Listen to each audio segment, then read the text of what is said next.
اعوذ باللہ من الشیطان الرجیم بسم اللہ الرحمن الرحیم فلما قضى موسى الأجل وسار بأهله آنس من جانب الطور نارا قال لأهله امكثوا إني آنست نارا لعلی آتیکم منها بخبر او جذوة من النار لعلکم تصطلون فلما اتاها نودی من شاطئ الوادی الایمن فی البقعة المبارکہ من الشجرة ان یا موسیٰ انی انا اللہ رب العالمین وان القی عصاک فلما رآها تہتز كأنها جان ولا مدبرا ولم يعقب یا موسیٰ اقبل ولا تخف انك من الآمنین اسلک یدک فی جیبک تخرج بیضاء من غیر سوء واضمم الیک جناحک من الرہب فذانک برہانان من ربک الی فرعون وملئہ انہم کانوا قوما فاسقین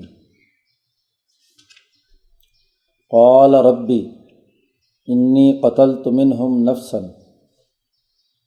فاخاف ان یقتلون واخی ہارون هو افصح منی لسانا فأرسلہ معی رد ان یصدقنی انی اخاف ان یکذبون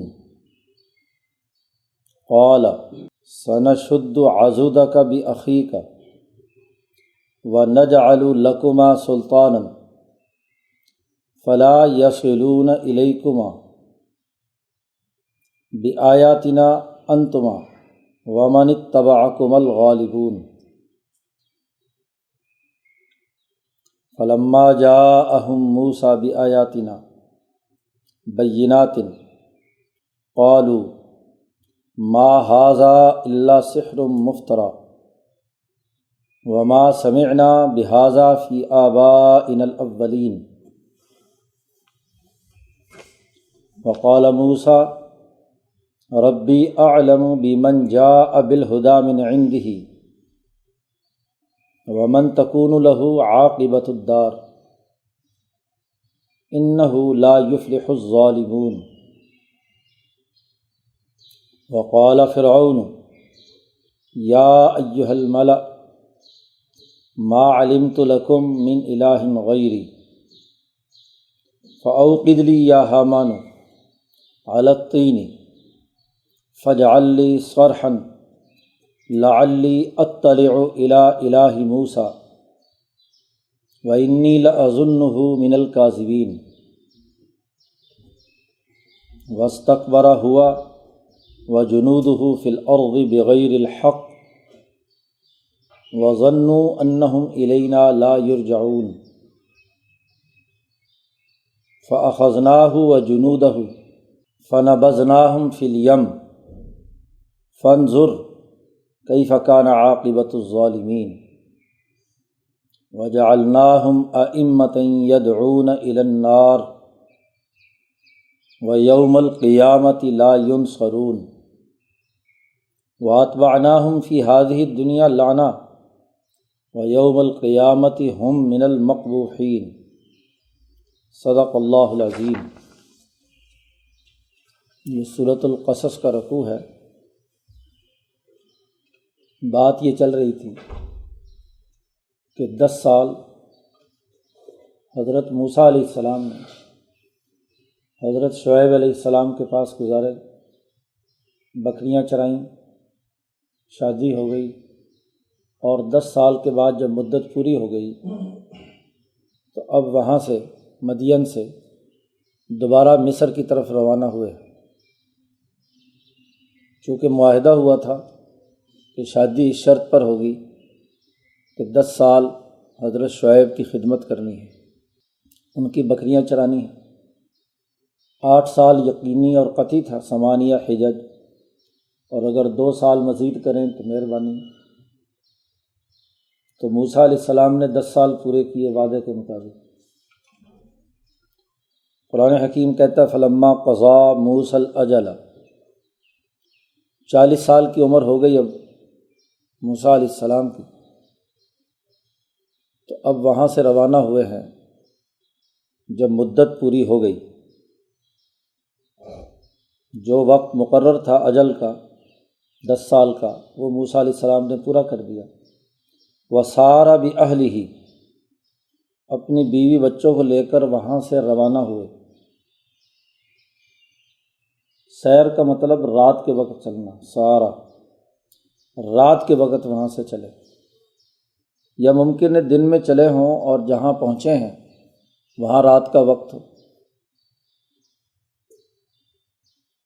سارا بِأَهْلِهِ آنَسَ مِن جانب الطور نارا، رات کے وقت طور پہاڑ کے قریب پہنچے تو انہوں نے دور سے آگ محسوس کی۔ طور پہاڑ کے ایک طرف سے، آگے اس کی تفصیل مزید آ رہی ہے کہ وادی ایمن کے کنارے سے، یعنی 2 وادیاں تھیں، تو دائیں وادی کے طرف جو دایاں کنارہ ہے، یعنی مدین سے مصر جائیں تو موسیٰ علیہ السلام کی دائیں طرف۔ قال لأہلہ، موسیٰ علیہ السلام نے اپنی بیوی سے کہا کہ تم یہاں ٹھہرو، انی آنست نارا، میں نے آگ جلتی ہوئی دور سے محسوس کی ہے،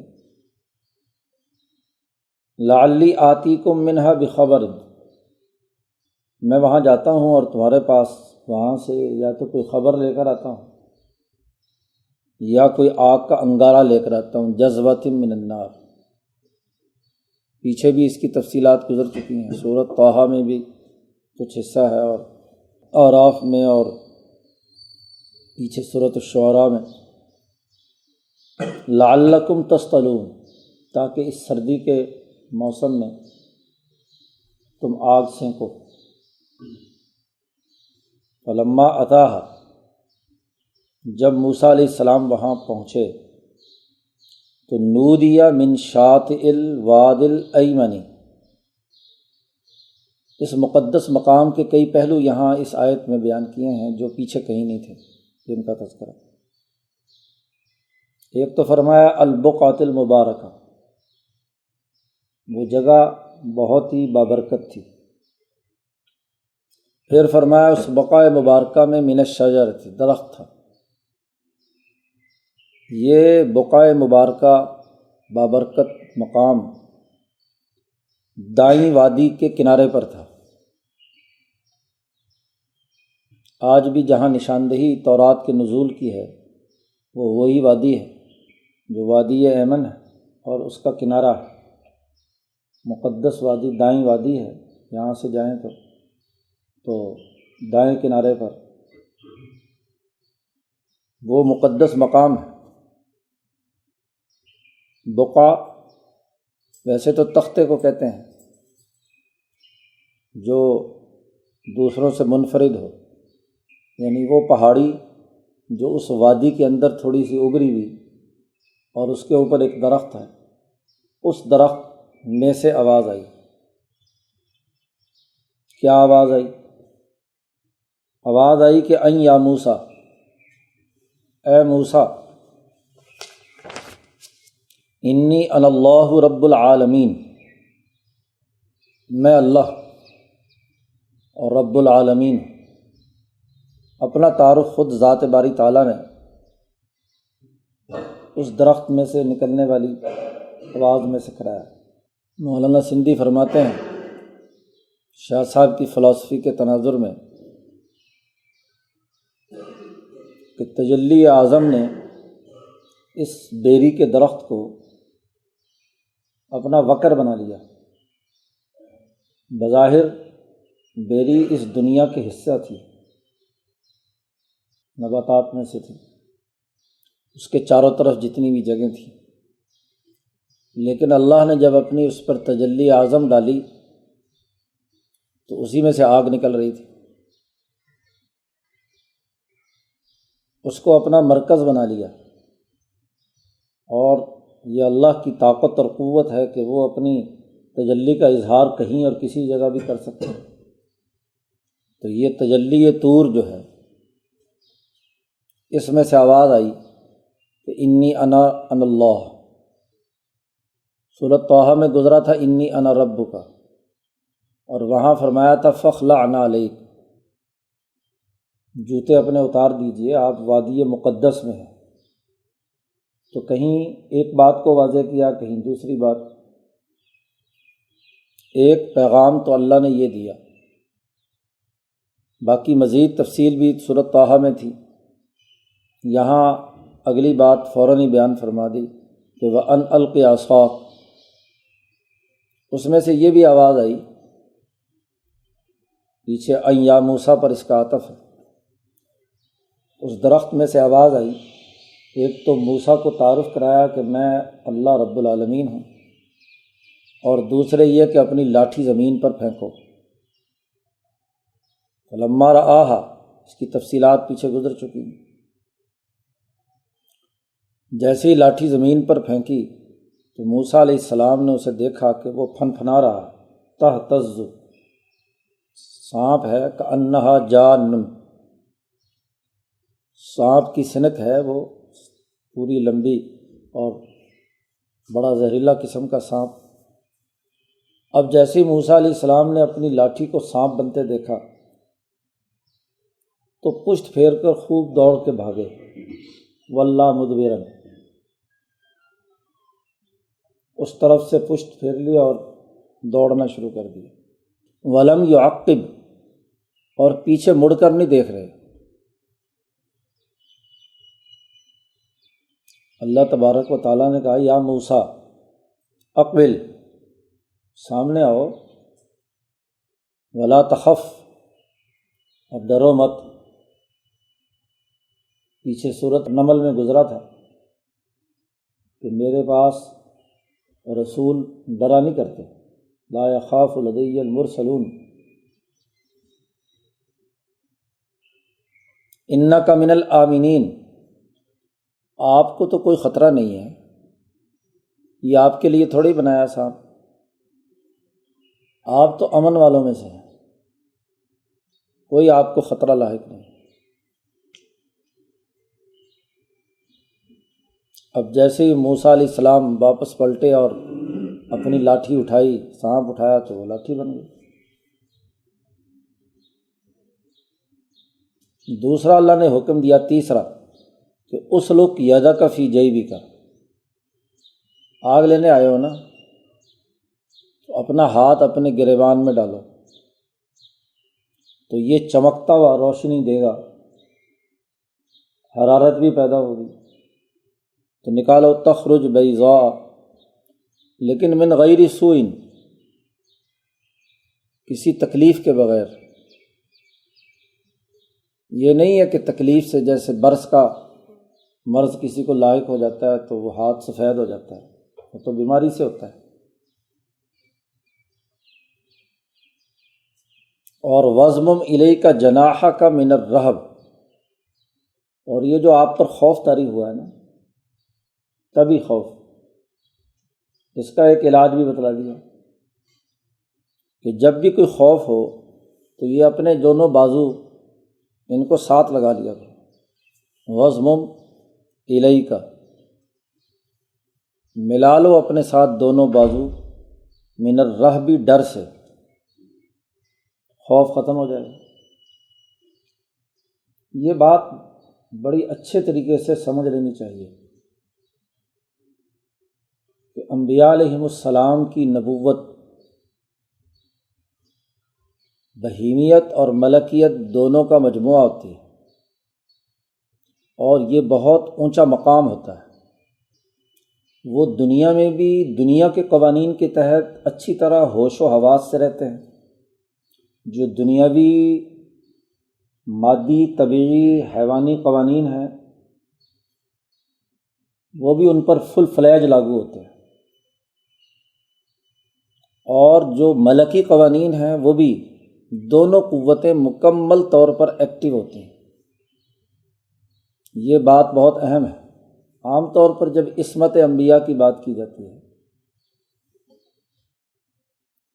تو یہ سمجھا جاتا ہے کہ جو اللہ کا ولی ہے اس کو تو کچھ نہیں ہونا چاہیے، بس وہ تو اللہ کا ولی ہے، ملکیت اس کی مضبوط ہے، تو اب اس کو ملکی قوانین کے تحت صرف روحانی اور ملکوتی باتیں ہونی چاہیے، جسم کے اعتبار سے اس کو کوئی تکلیف پہنچائی جائے، ایذا پہنچائی جائے، وہ کاٹو تو جسم میں لہو نہ ہو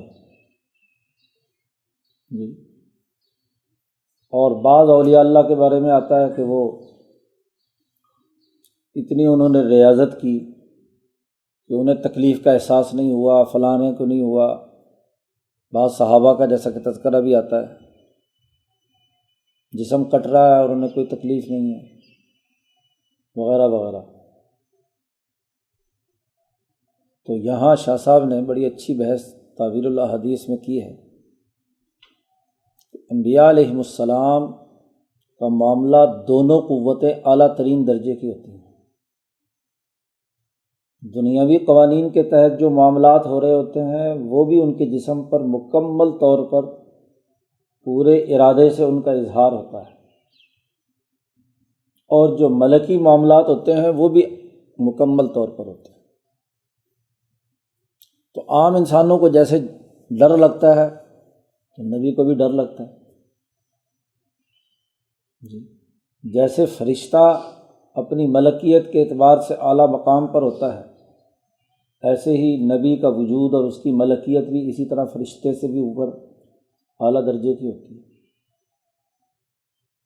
باقی رہی یہ بات، شاہ صاحب نے کہا کہ اولیاء اللہ کے اندر بسا اوقات ولایت کی بہت ساری قسمیں ہیں جن میں ریاضت کے بعد وہ اس مقام تک پہنچ جاتے ہیں کہ ان کو ان چیزوں کے احساسات، مثلاً بھوک نہیں لگی، پیاس نہیں لگی، کئی بزرگوں کے بارے میں آتا ہے 40 دن تک، کئی مہینے، یا ہندو جوگی بھی بسا اوقات ریاضت کر کے صرف توجہ ڈال کر پانی پر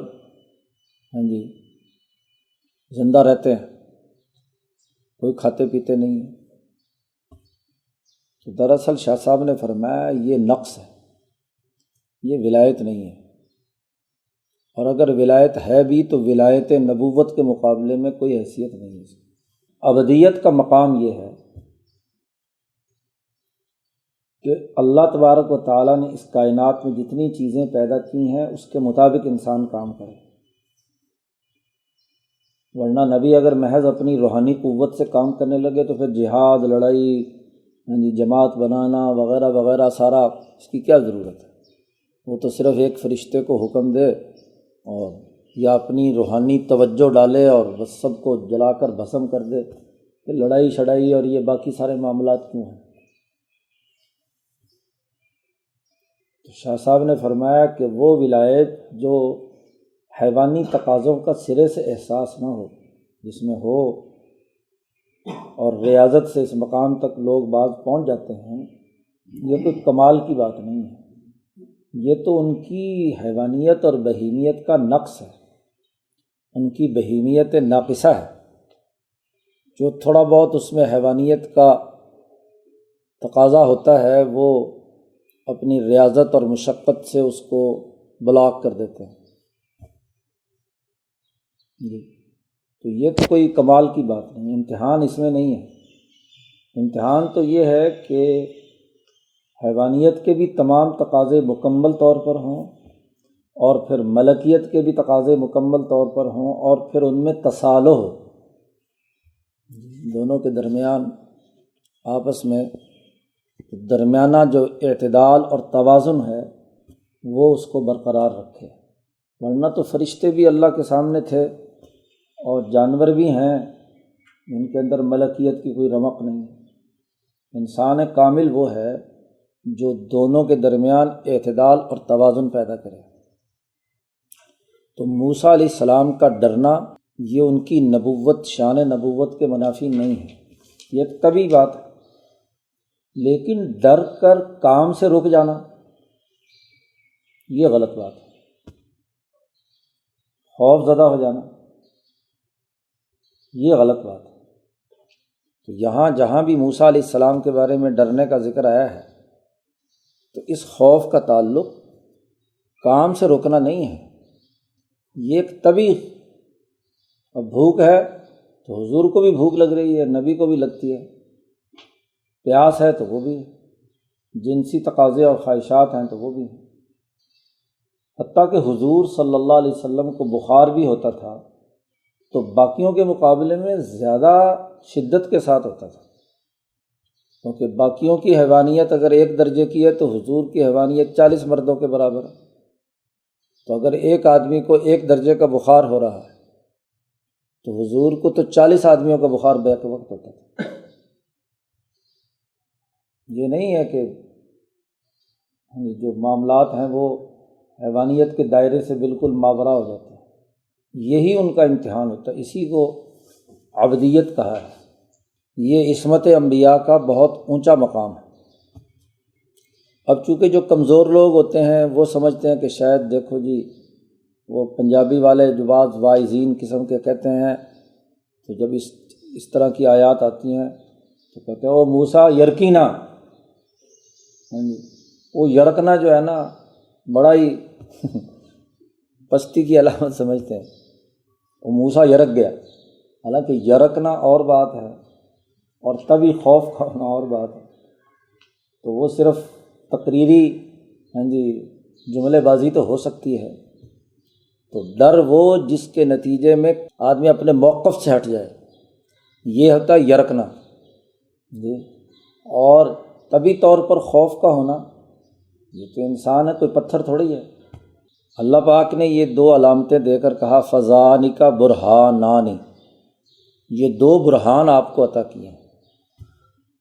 برہان ایسی 2 بدیہی اور یقینی دلائل اور مقدمات جن کا توڑ نہیں ہو سکتا، اس لیے اس کو برہان کہا ہے، عقلی دلیل، یقینی اور قطعی دلیل تیرے رب کی طرف سے۔ اور یاد رکھو یہ دونوں برہان الی فرعون و ملئہ، فرعون اور ان کے سرداروں پر حجت ہے۔ انہم کانوا قوما فاسقین، وہ فاسق و فاجر قوم ہے، جاؤ ادھر۔ موسیٰ علیہ السلام نے کہا ربی انی قتلت منہم نفسا، اے میرے پروردگار میں نے ان کا ایک بندہ قتل کیا ہے، جو یعنی اپنی واقعی جو کوتاہی یا غفلت ہوئی تھی اس کا اظہار بھی اللہ کے سامنے کر دیا، میں نے ان کا ایک آدمی مارا ہے۔ اب مجھے یہ ڈر ہے کہ جاتے ہی وہ مجھے پکڑ لیں گے، گرفتار کر لیں گے اور قتل کر دیں گے۔ تیرا پیغام سنانے کا تو ابھی موقع ہی نہیں ملے گا، اس سے پہلے کہیں مجھے، چونکہ مقدمہ تو انہوں نے پہلے سے چلا رکھا ہے، میں تو وہاں سے 10 سال پہلے بھاگا تھا، فأخاف ان یقتلونی۔ اچھا اب کیا ہونا چاہیے پھر؟ موسیٰ علیہ السلام نے کہا کہ 2 باتیں جو ہے نا وہ ہمیں ہونی چاہیے۔ ایک تو یہ کہ اخی ہارون، میرا بھائی ہارون ہے، ہوا افصح منی لسانا، وہ مجھ سے زیادہ فصیح اللسان ہے، اچھی گفتگو کر لیتا ہے۔ موسیٰ علیہ السلام سے بڑے تھے ہارون علیہ السلام، ٹھہراؤ بھی تھا ان کی طبیعت میں، تو میں تو جیسے ہی بات چیت شروع ہوگی تو غصہ آ گیا مجھے، تو بات میں شاید پورے طریقے سے اپنا موقف پیش نہ کر سکوں، کیونکہ زبان پہ لکنت تھی بچپن سے اس انگارے کی وجہ سے۔ تو میرا بھائی زیادہ فصیح اللسان ہے۔ ایک تو درخواست یہ ہے کہ فَأَرْسِلْهُ مَعِيَّ رِدًا، آپ میرے ساتھ اس کو میرا مددگار بنا کر رسول بنا دیجیے، یصدقنی، وہ میری تصدیق کرے، کیونکہ مجھے یہ ڈر ہے کہ یہ لوگ مجھے جھٹلا دیں گے۔ ویسے بھی میں اس پوزیشن پہ ابھی نہیں ہوں اس وقت کہ میں نے ان کا بندہ مارا ہوا ہے، پھر میں ان کو دعوت دوں ایک اچھے کام کی، تو یہ ابھی کوئی بات مناسب نہیں ہے، میری بات کو وہ جھٹلا دیں گے۔ تو چونکہ ہارون نے ایسا کوئی کام کیا ہوا نہیں ہے اور وہ گفتگو بھی زیادہ سلیقے سے اور عمدگی سے کر لیتے ہیں، تو اس لیے انہیں میرا مددگار بنا دے۔ اللہ نے فرمایا ٹھیک ہے، سنشد عضدک بأخیک، ہم تیرے بازو کو مضبوط بنائیں گے تیرے بھائی کے ذریعے سے، جو تم نے کہا ہے ٹھیک ہے، اسے بھی رسول بنا دیتے ہیں۔ اور وَنَجْعَلْ لَكُمَا سُلْطَانًا، دوسرا تمہیں ڈر ہے قتل ہونے کا، ہم تمہیں غلبہ دیں گے، اتنا رعب اور دبدبہ دیں گے کہ تمہارے وہ قریب بھی نہ پھٹک سکے۔ فَلَا يَصِلُونَ إِلَيْكُمَا، وہ تمہارے قریب پہنچ نہیں سکیں گے، اتنا رعب اور دبدبہ ہم تمہیں عطا کر دیں گے، وہ تمہارے قریب ہی نہیں پہنچ سکیں گے۔ یہ جو ہم سلطان دینے چلے ہیں، یہ بھی آیاتنا، ہماری آیات تمہارے ساتھ ہوں گی، ہماری تم دونوں نگرانی میں ہوگی۔ جیسے یہاں ہو تم تو تمہاری روح اور تمہارا وجود ہماری نگرانی میں ہوگے۔ پیچھے کہا تھا انا نراک، ہم تمہیں دیکھ رہے ہیں، تو جب تم ہماری نگاہوں میں ہو اور اللہ کی طاقت اور قوت تمہارے ساتھ ہے تو اب پرواہ مت کرو۔ انتما، تم بھی، اور جو تمہارے اتباع کرنے والے جتنے بھی بنی اسرائیلی ہوں گے وہ غالب آئیں گے۔ غلبے کا اعلان کر دیا، گویا کہ غلبے کے نظریے کے ساتھ تم جاؤ۔ فلما جاءہم موسیٰ بآیاتنا بینات، بس جب موسیٰ علیہ السلام ہمارے واضح دلائل اور آیات لے کر وہاں پہنچے، جس کی تفصیلات پیچھے سورۃ الشعراء اور اس میں گزر چکی ہیں، قالوا، یہاں اختصار سے قرآن نے کام لیا، ما ھذا الا سحر مفتر، یہ تو گھڑا ہوا جادو ہے اور ہم نے ایسی باتیں پہلے لوگوں سے نہیں سنی، اپنے آباء و اجداد سے۔ وقال موسیٰ، موسیٰ علیہ السلام نے کہا کہ میرا پروردگار زیادہ جانتا ہے، بمن جاء بالہدی من عندہ، اس آدمی کو جو اللہ کے پاس سے ہدایت لے کر آیا ہے، کہ وہ سچ کہہ رہا ہے یا اپنی طرف سے جادو گھڑا ہوا لے کر آیا ہے، اللہ خوب جانتا ہے۔ اور اللہ یہ بھی جانتا ہے کہ من تکون لہ عاقبۃ الدار، کہ کون ہے جس کے لیے کامیابی کا انجام کس کے لیے ہے، یہ بھی جانتا ہے۔ طے شدہ بات یہ ہے کہ انہ لا یفلح الظالمون، اللہ تبارک و تعالیٰ ظالموں کو کبھی بقا اور فلاح نہیں دیتا۔ ایک بات جو پیچھے نہیں گزری تھی وہ یہاں اللہ نے اگلے بیان کر دی۔ وقال فرعون، جب موسیٰ علیہ السلام کے دلائل، وہ اژدہا اور باقی ساری چیزوں نے ان تمام درباریوں کو اپنی طرف متوجہ کر لیا اور اپنی الوہیت کا تخت اس کے پاؤں کے نیچے سے اسے کھسکنا محسوس ہوا، تو ایک بات جو پیچھے نہیں ذکر کی یہاں بیان کی ہے۔ قال فرعون نے کہا، اے سردارو، ما علمت لکم من الہ غیری، میں اپنے علاوہ کسی کو خدا نہیں جانتا، میرے علم میں تو یہ ہے کہ میں ہی تمہارا نعوذ باللہ خدا ہوں، من الہ غیری۔ اور ویسے اپنے وزیر سے کہا، حامان سے، فاوقد لی یا حامان علی الطین، اے حامان مٹی پر آگ جلا، میرے لیے مٹی، کچی مٹی کی اینٹیں بنا کر ان کو بھٹا بنا کر آگ لگا، پختہ اینٹیں تیار کر، اور اس پختہ اینٹوں سے فاجعل لی صرحا، میرے لیے ایک بہت اونچا محل تیار کر پختہ اینٹوں سے، ایک اونچا منارہ سا ہو، سرح کہتے ہیں ایسا محل جس کے کنگرے اوپر تک بلند کئی منزلہ ہوں، کسی اونچی پہاڑی پر بہت ساری اینٹیں پکا کر ایک اونچا محل تیار کر، جس میں سیڑھیاں بھی اوپر جاتی ہوں۔ بڑے تکبر سے کہتا ہے کہ زمین میں تو میرے برابر میں کوئی خدا مجھے نظر نہیں آ رہا۔ یہ موسیٰ کہتا ہے کہ ایک خدا آسمانوں پہ ہوتا ہے، تو ایک اونچا منارہ بنا، لعلی اطلع الی الہ موسیٰ، تاکہ میں وہ اس منارے پر چڑھ کر جھانک کر آؤں موسیٰ کے خدا کو۔ تو کہیں نظر بھی آتا ہے کہ نہیں، کہ ایسے ہی کہہ رہا ہے کہ خدا ہے۔ تکبر کی انتہا ہے کہ زمین میں تو اسے کوئی خدا نظر نہیں آ رہا، اب وہ آسمان پر کمندیں ڈالنے کا سوچ رہا ہے، اور اپنے وزیر صاحب سے کہتا ہے کہ جی ایک بہت اونچا محل تیار کرو، میں موسیٰ کے خدا کو جھانکنا چاہتا ہوں۔ ویسے وہ کہتا سارے مجمع کو وَإِنِّي لَأَظُنُّهُ مِنَ الْكَاذِبِينَ، بے شک یہ بات تو مجھے پوری یقینی لگتی ہے کہ یہ ہے جھوٹ بول رہا ہے، لیکن چلو اس کے اوپر حجت تمام کرنے کے لیے ایک محل میں سے جا کر میں جھانک کر آؤں کہ کوئی اللہ میاں ہے بھی کہ نہیں۔ تو تکبر اور غرور کی انتہا پر بیٹھا ہے۔ قرآن نے اسی لیے فرمایا وَاسْتَكْبَرَ،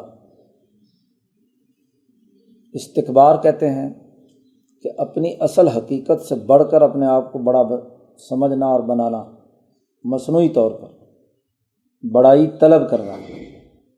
اس نے بھی اور اس کے لشکر نے بھی زمین میں ناحق ظلم اور زیادتی کی ہوئی تھی، اور وہ یہ گمان کر رہے تھے کہ انہیں اللہ کی طرف دوبارہ لوٹایا جانا نہیں ہے، ہماری طرف انہیں لوٹ کر نہیں آنا۔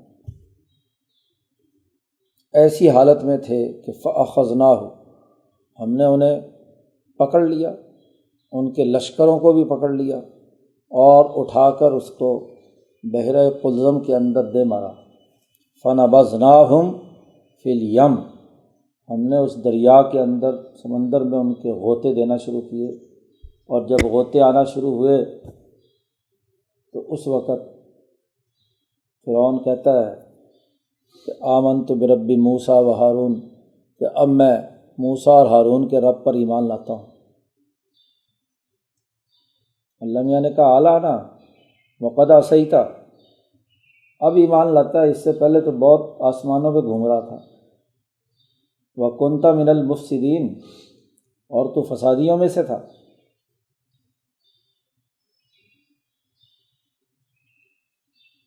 فانظر کیف کان عاقبۃ الظالمین، اے محمد صلی اللہ علیہ وسلم دیکھیے کہ ظالموں کا انجام کیا ہوا۔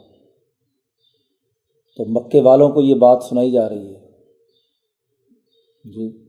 وجعلناہم ائمۃ، ہم نے اس فرعون اور اس کے لشکر کو جہنمیوں کا امام اور لیڈر بنا دیا۔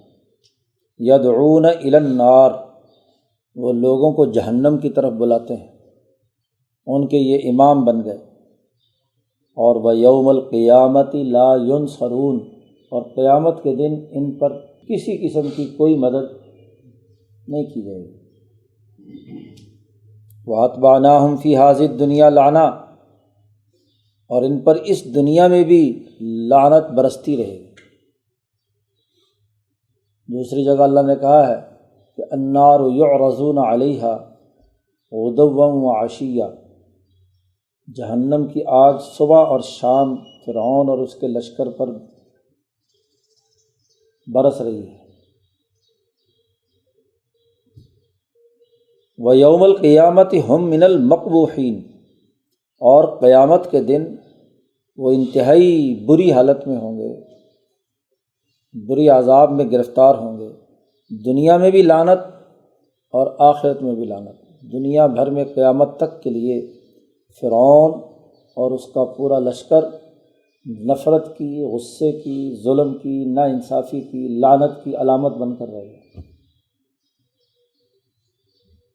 یہاں تک فرعون اور موسیٰ علیہ السلام کے درمیان جو معاملات ہوئے ہیں وہ بیان کیے ہیں۔ اگلے رکوع میں موسیٰ علیہ السلام پر جو تورات کا نزول اور ہدایات کا سلسلہ شروع ہوا ہے اس کا تذکرہ ہے، اور پھر قرآن حکیم کے نزول کی حقیقت واضح کی ہے۔ اللہ تعالیٰ قرآن حکیم کو سمجھنے اور عمل کرنے کی توفیق عطا فرمائے۔ اللہ